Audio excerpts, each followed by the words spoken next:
જેવા આપણા વિચારો છે આના વિચારો છે આત્મદેવના.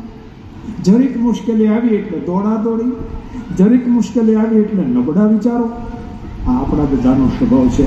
આપણે આ કથામાંથી હું આપણે શબ્દ વાપરું છું, મારે વ્યાસપીઠથી કંઈક શીખવાનું છે. કોઈ ઉપદેશ થોડો છે, વ્યાસના વિચારોને વાગોડીએ છીએ આપણે.